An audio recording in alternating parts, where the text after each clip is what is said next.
super excited to share this session with Dr. Beth O'Hara.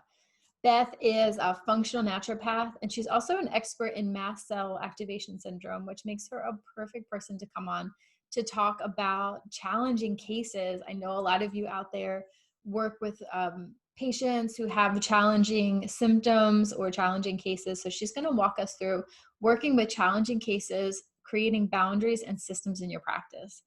In this session, you're going to learn how to find out who your Linda is in your practice. You'll figure that out in a second. How to create boundaries and systems in your practice so that you can work with challenging cases without feeling burnout. And this is especially important for people who are empathic or people who are healers too. And then lastly, you'll figure out why figuring out your niche is the key to everything. So enjoy this session. Hi, Beth. Thank you so much for being here with us today. I'm so glad to be here, Nicole. I'm really passionate about what we're going to talk about, and I think it can help a lot of practitioners with what they're doing going online. Yeah, I think so too. So I was excited to have you come on.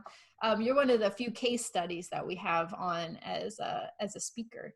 And what I really want to do, and I've mentioned this before in some of the other interviews that I did, so people listening will have heard me say this, but I'm like really excited to learn about the inner workings of people's business. Like I'm kind of nosy. I want to know, like, I'm going to ask you like questions. I want to dig into like how, how you got started, but we'll talk about like, even like how you run your business and how you find your niche and things like that. But just put it out there. I'm pretty nosy and I love like the inner workings. I think that's how I got into the tech side of things. It's just like I want to know how to put them together. So I think it's probably best to start at the beginning. And the beginning would be more like how you got involved with being an online practitioner.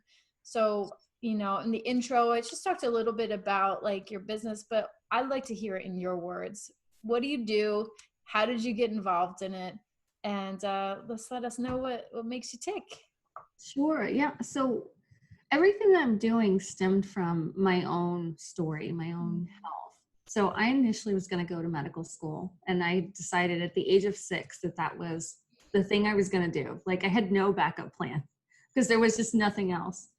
And I got so sick when I wasn't well as a child. I had mold toxicity, I had Lyme, Bartonella, babesia, but nobody knew what these things were back then. And by the time I got to the end of my undergrad, I was so sick, I knew there was no way I was going to make it through how intense medical school was and residency. So I became a patient instead of a neurologist, which is what my plan had been. And I saw myself over 50 practitioners and nobody knew how to help me. And it was just devastating. And I had a lot of people tell me that, well, because my labs were normal, I must be crazy. And so the way I built my practice was off of those experiences. I wanted to design my practice to be what I needed when I was so sick. And when I say I was really sick, like I was bedridden. I had to walk with a cane by the time I was 28. I wasn't functional. My life was a nightmare. And then it was just this steady crawling out, and I had to figure it out myself. And I got little nuggets here and there, but I had to put it all together.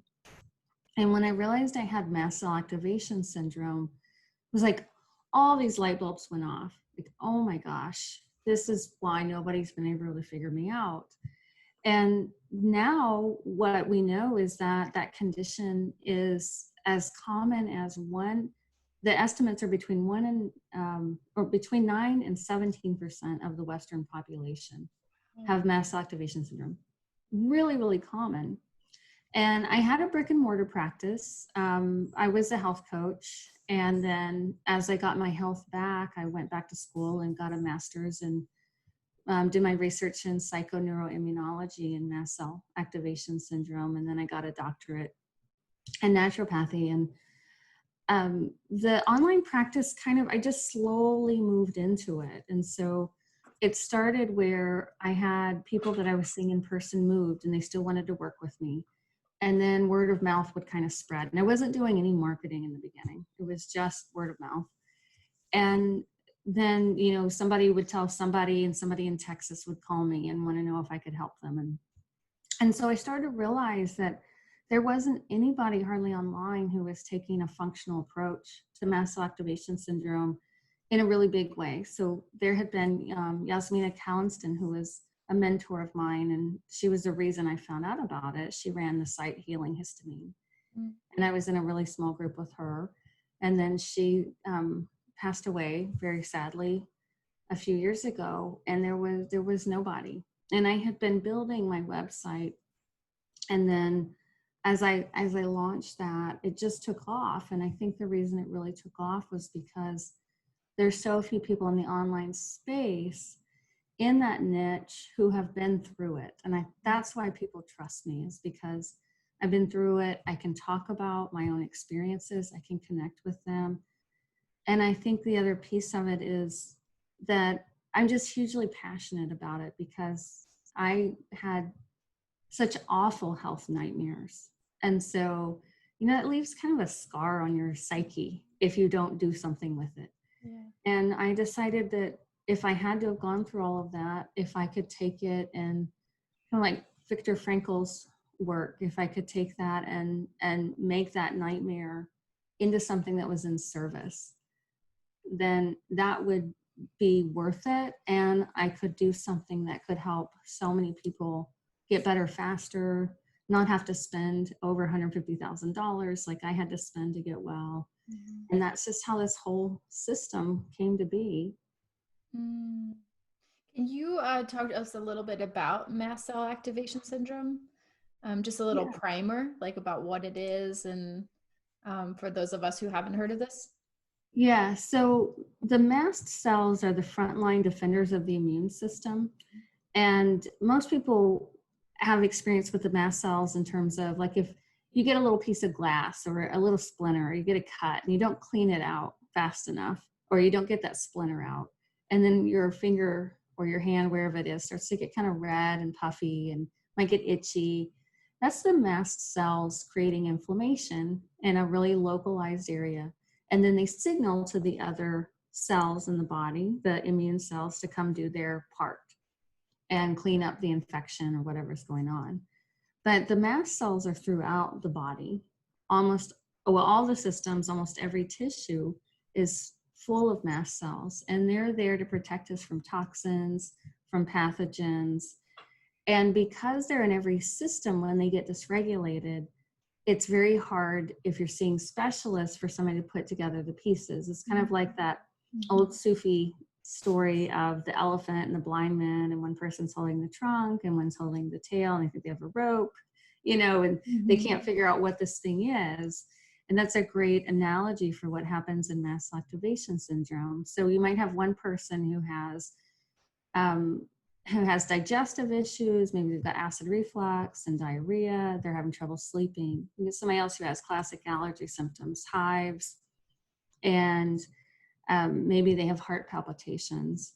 So you can get very different presentations, but where there's chronic inflammation, there's mast cell activation. Mm-hmm.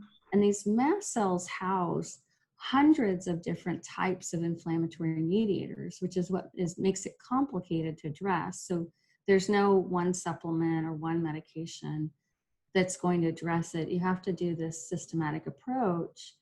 And what really works is to dig into what triggers those mast cells on a root level.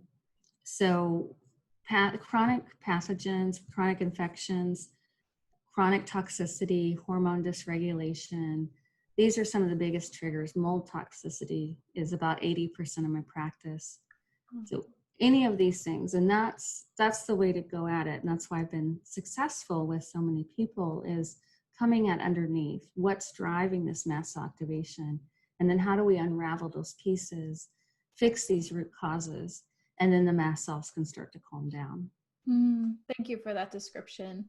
So something that has come up several different times, more than several different times throughout this summit, is this idea of choosing a niche.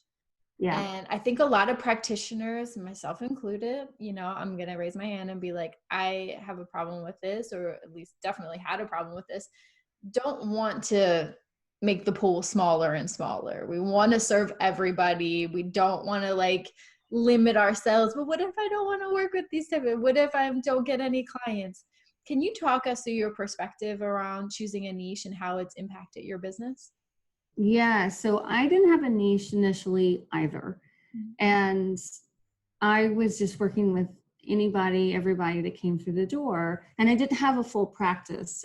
At that time, so I needed whatever clients were going to show up. But I couldn't build systems.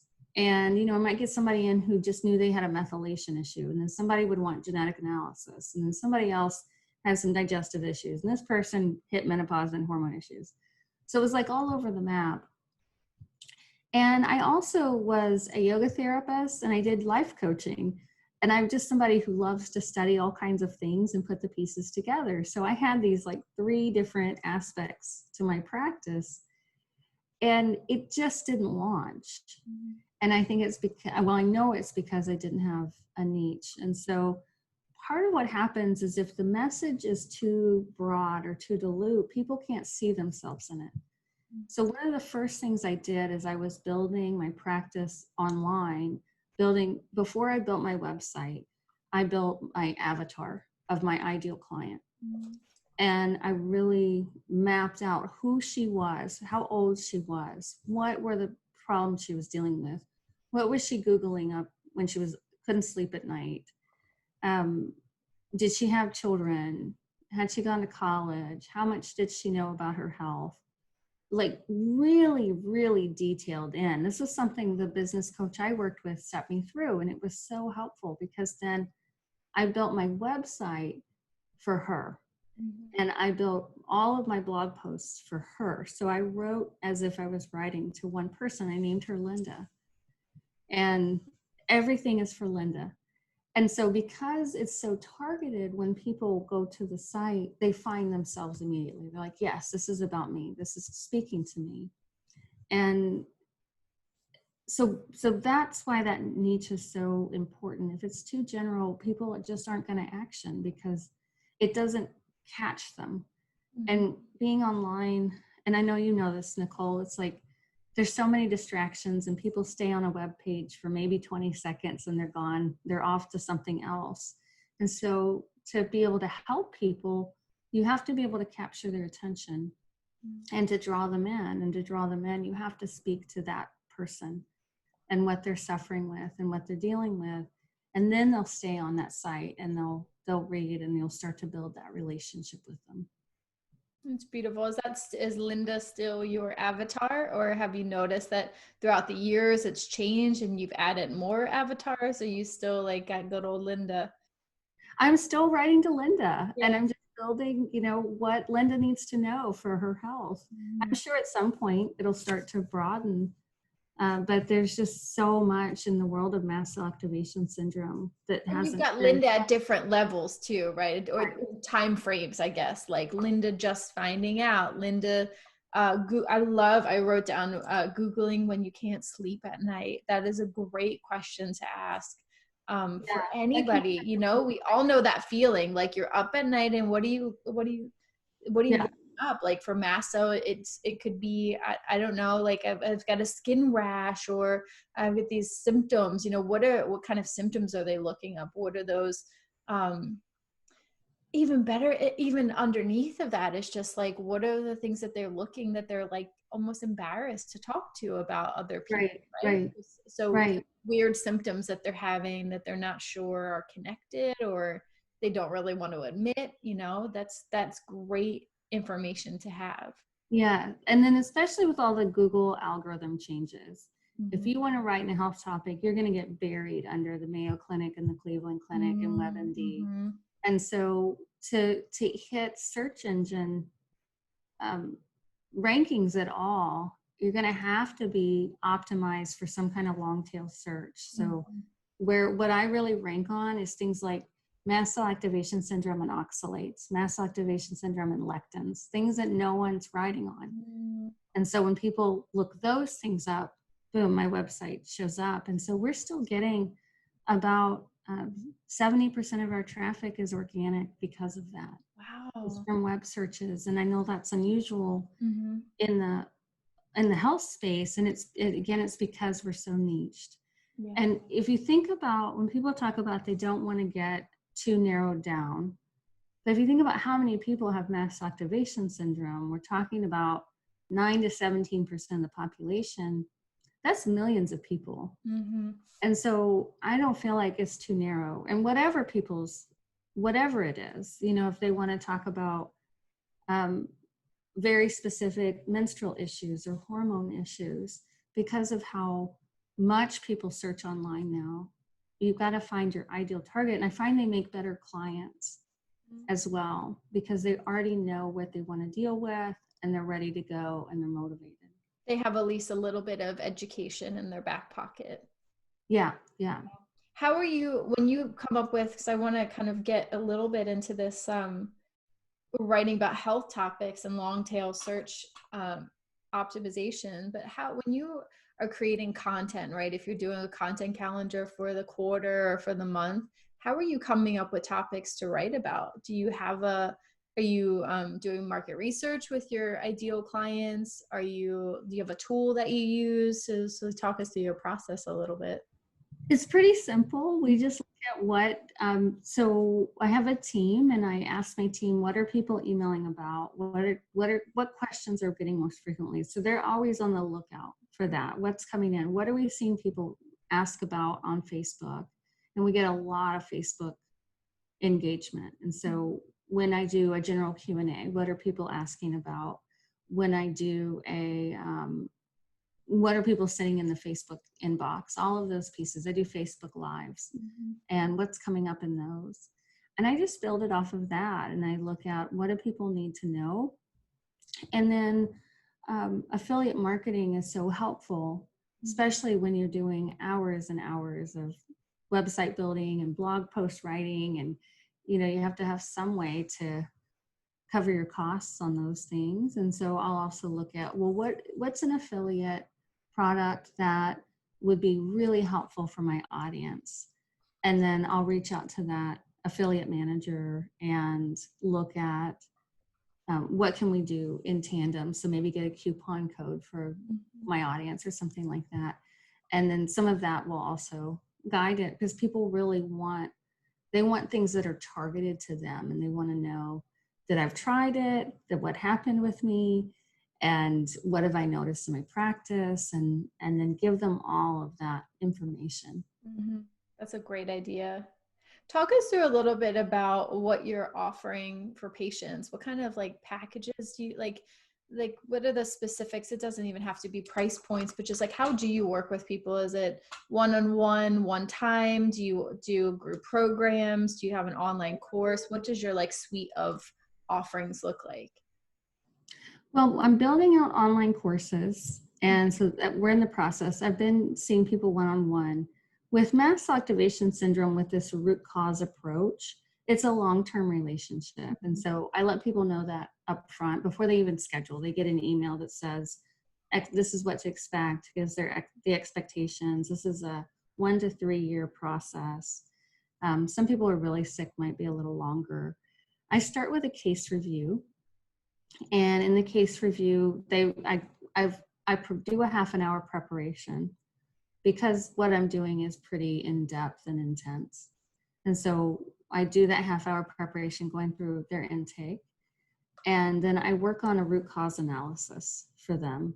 And so I've already started that when I come in with them. And then I step through their timeline.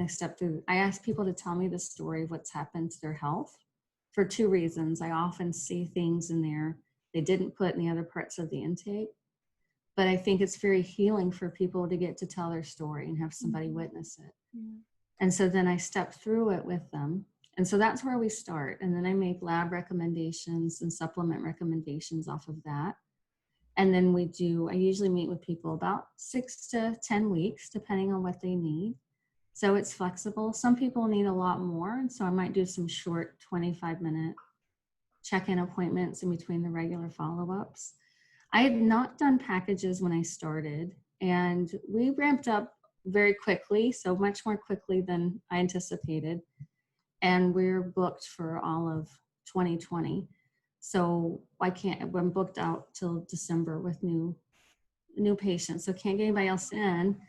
But when I'm reopened for new people, then what I'm going to do is bundle together the first 2 or 3 appointments, the labs, and the first supplements for them. Mm-hmm. And I think that's going to work well, but I didn't feel like I could do that in the beginning. Yeah.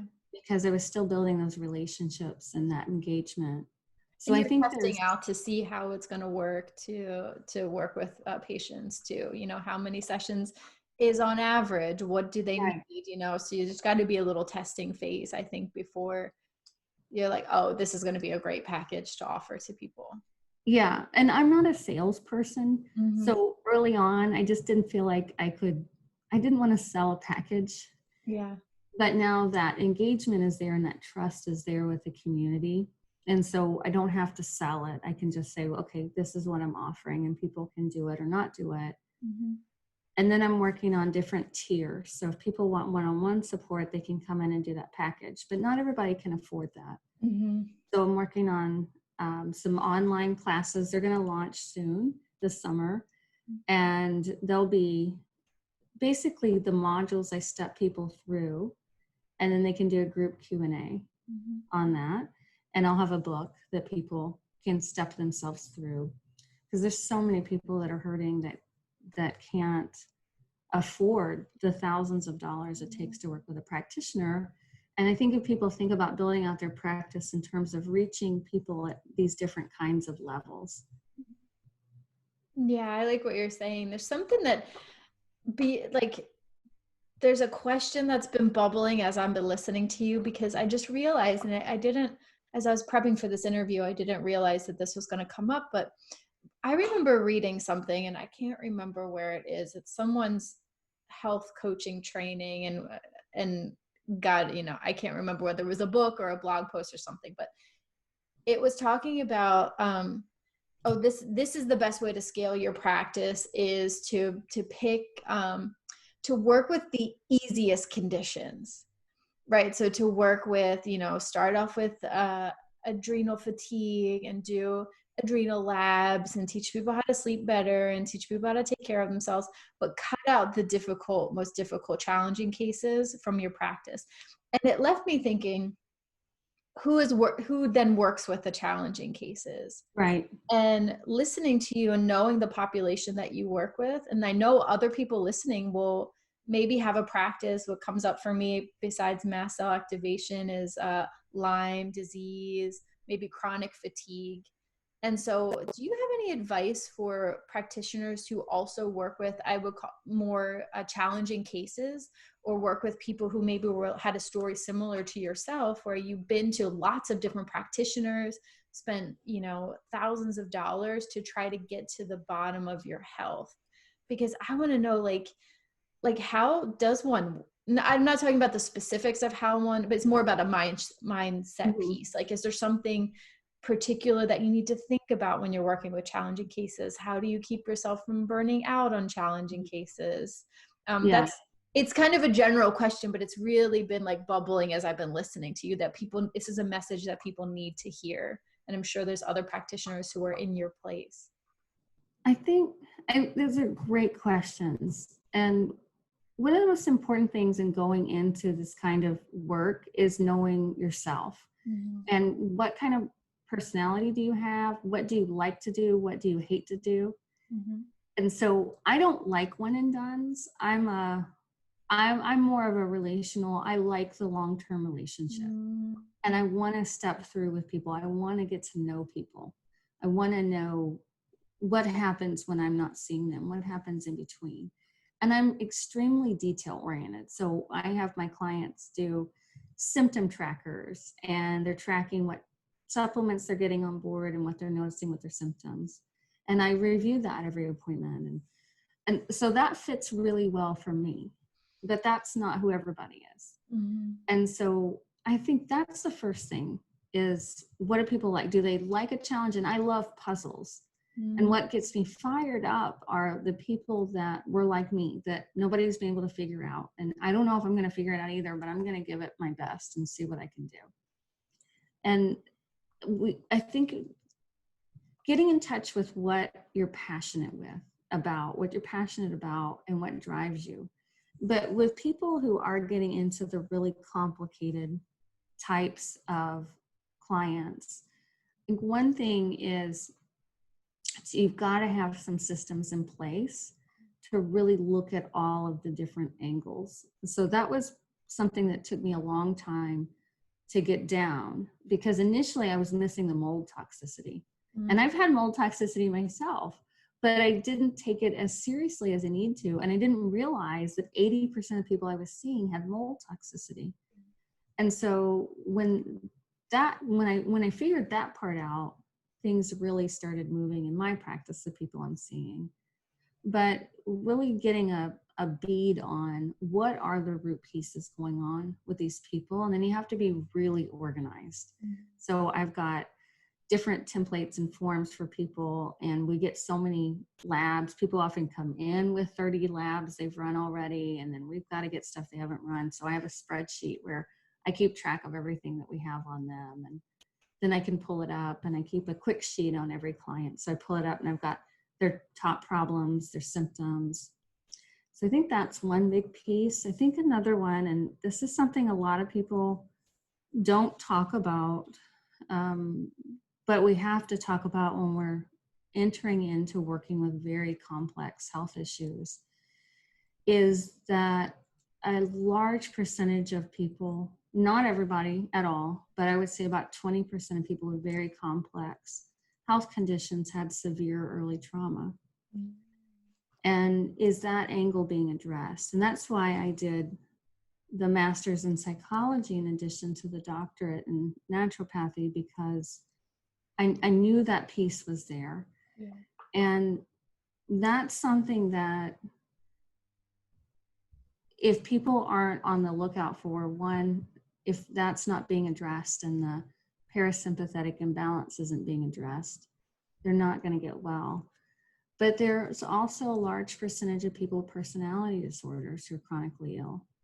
And so people who are going to go into, especially an online business where you're not seeing people face to face and you can't get an easy gut read, ways to look for that and then decide, can you work with people with personality disorders or not, and at what level?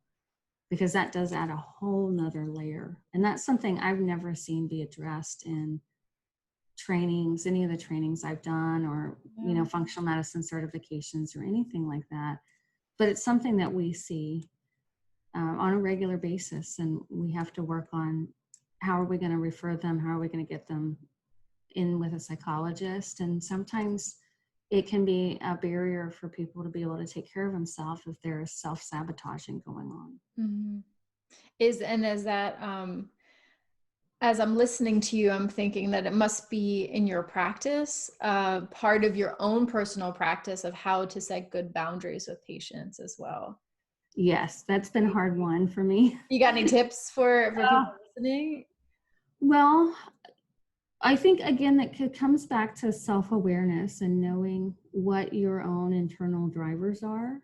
And so there's a system that I studied in depth and taught for a long time called the Enneagram that I love. Yeah, I love that system. Mm-hmm. So I'm a type 2 on the Enneagram. I'm a 7. You're 7, great. So 2's, the core motivation is to this deep subconscious belief that in order to be valuable, we have to take care of the needs of others first. Mm-hmm. So when I first started online, I would, for people I couldn't figure out, I would bend over backwards. I would work after hours. And if I couldn't figure them out, I would just keep helping them. And some of that was driven by my need to feel like I could be helpful. And then if I couldn't be helpful for somebody, to me, that's just like, oh, you know, that's the stab to the heart. If it's like, no, you were useless. And so learning that I can't help everybody, and really knowing that to my core, and that I'm not here to help everybody. And that just to figure out quickly who I can help, and the people I can help, to get them on to the next person who can help them, is in more service to them than just to continue to spin wheels with somebody. but it comes back to, again, what that core motivator is, that core drive. But the biggest one is just to value yourself and your time, and to know that it's about an exchange. And so there has to be this equal energy back and forth. And it starts to feel imbalanced, and I love the work that I do, but if I see somebody on my calendar and I feel like it's dragging my energy down, that tells me I'm not in service to that person anymore. And it's time to help them find the person that they can. I don't refer people out very often, but I didn't used to refer out at all. And that was a mistake that I had to learn from. The beautiful and compassionate answer there. I really love what you had to say. And on a personal note, it's jived with me in almost an equal and opposite. I'm almost the foil to your practice and how you would describe yourself, because that was, and a lot of people watching this don't really know about my own background, my own clinical background. And I moved from working with women with hormone issues and menstrual cycle issues into what I'm deeply passionate about, that I love now, which is web design and tech and marketing and branding, for the exact opposite reason that you described. So it's really good. I'll attest to what you're saying about knowing yourself, because I was a one and done person.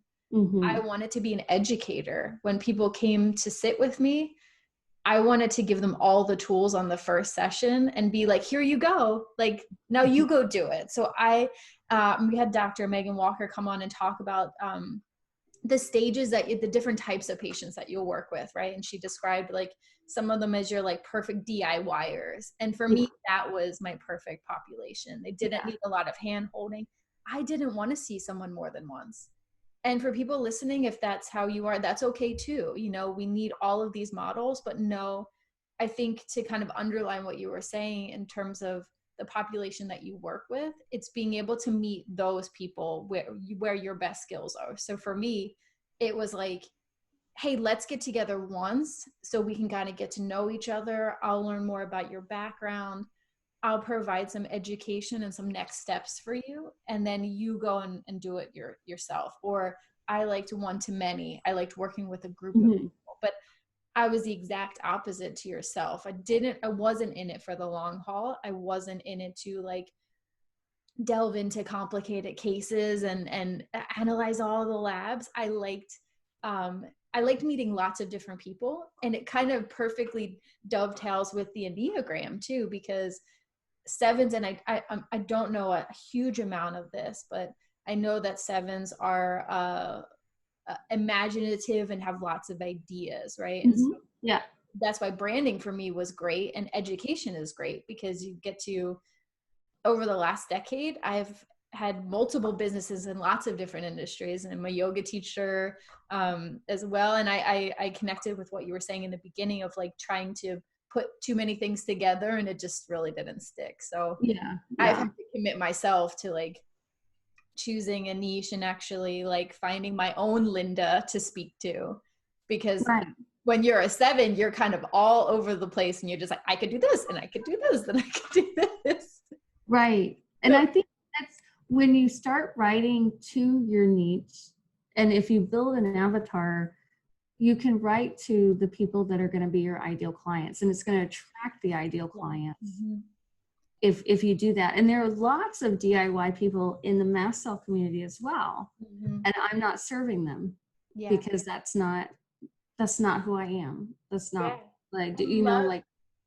I love hearing what you have to say, because it's for people listening, these are two different examples, and not the only two, but two examples of how to use your personality type, how to use your skills.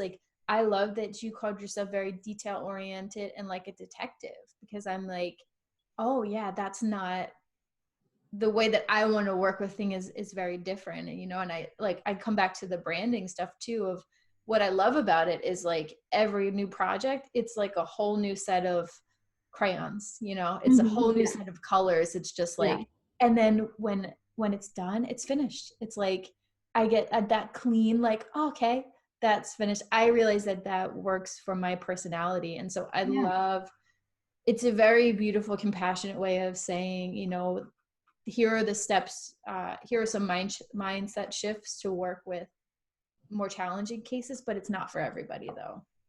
Well, and in general, just coming back to the big picture of going into online practice, it's about figuring out what's going to be a win-win.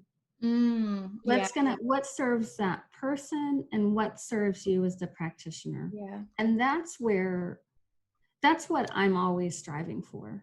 So there's no reason for it to be win-lose on either side. When you can find that win-win, it's like magic, because you're happy, they're happy, and they want what you're offering, and you feel good about what you're offering and how the exchange is going.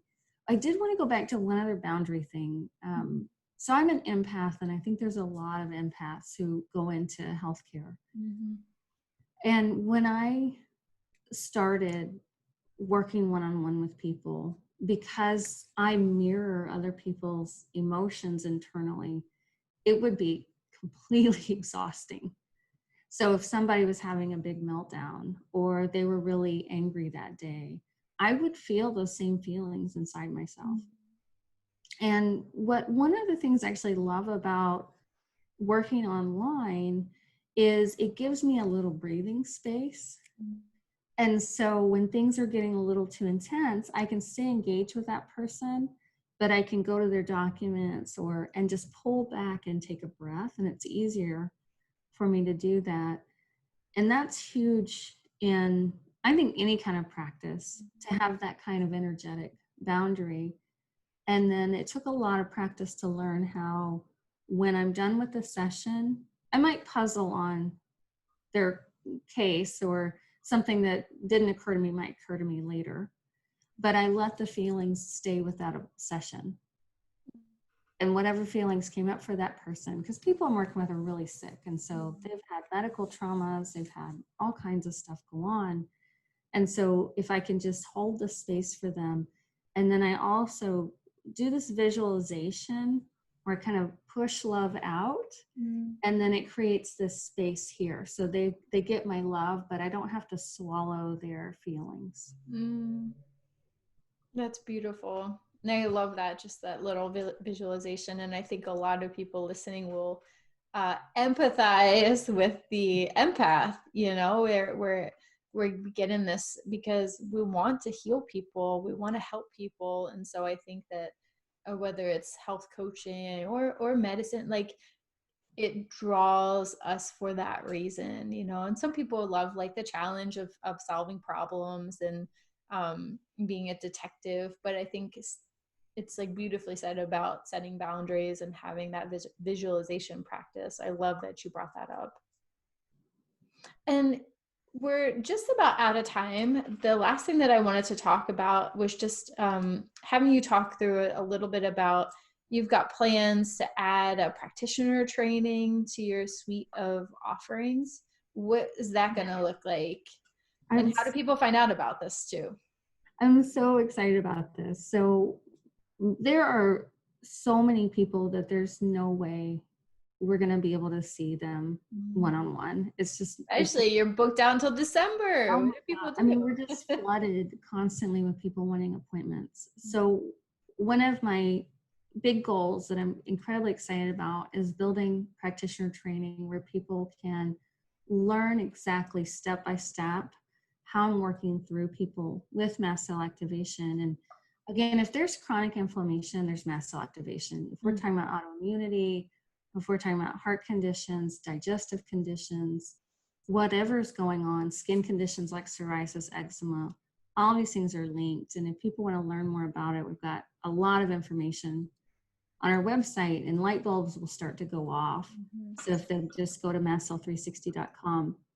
So in that training, I'm going to teach people how to do the root cause analysis, how to use the supplements that people with mast cell activation can tolerate, because they can't tolerate a lot of supplements that are usually recommended. And that's why people kept failing with me. How do they get them on board? Because you have to get them on board in a very different way than you do with general people. How do you do detox, targeted detox? How do you look at the genetic side of it? All these pieces, and basically the whole toolbox of stepping somebody with mast cell activation syndrome through that 1 to 3 year program. And it's a really good practice model because there's so many people suffering with this, and there are just so few practitioners who are trained and understand how to do it at that level. So I'll have all that built out. That's supposed to launch next year. I'm going to get my book out first. And if people want to learn more about it, or they want to be on the list, all they have to do is just join the mailing list over at mastcell360.com, or just shoot me an email, and I've got a list of practitioners who are reaching out and letting me know. And I'll email directly and say, hey, got this launched. It's ready to go. That's awesome. It would be a cool thing for people to add to their practice too. And there may be some people listening who just just graduated in some kind of like health coaching or naturopath and are looking to specialize in something. So maybe this, maybe what you talked about is kind of like rung a bell with some people. So I'll put the link down below the video so people can grab that. Beth, it's been awesome having you here. It's really been a pleasure. Thank you for opening the doors to your business to us so I can probe inside. And we did had some unexpected little avenues that we went down, and I like to kind of flow in the moment with what's up. And I'm so glad that we took that little detour to talk about challenging cases. And I feel like that opened up like a great conversation around boundaries and personal preferences and things like that. So appreciate everything that you had to say. You've been awesome to have here on the program, and we all appreciate your time and your expertise.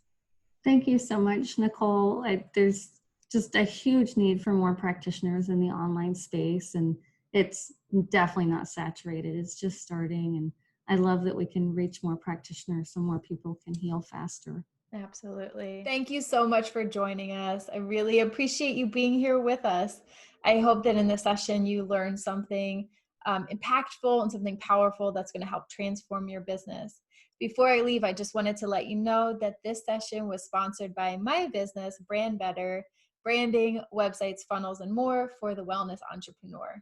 If you want to learn more about my business, you can head over to brandbetter.online to find out more. And I also wanted to make sure to invite you to join me on Friday, the last day of the conference, July 3rd, for a half-day masterclass where I'm going to help you put this all together, the Wellness Business Accelerator, and make sure that we take all of the great concepts that you just learned in all of these amazing presentations with these great rockstar speakers and make a plan for your business. So it's going to be live and interactive. Check out your email to make sure what time it is on Friday, but it is going to be a live half-day masterclass. So I hope that you join me. I'd love to see you there. We're going to get some really good work done and make sure that we take all of these concepts and they're not just these, just sit and watch and take some notes and not actually employ any of these strategies. I want to make sure that these are real actionable things that you put in your business. So join me there on Friday. Go over and check out brandbetter.online to learn more about my business. And I'll see you on the next interview. Bye.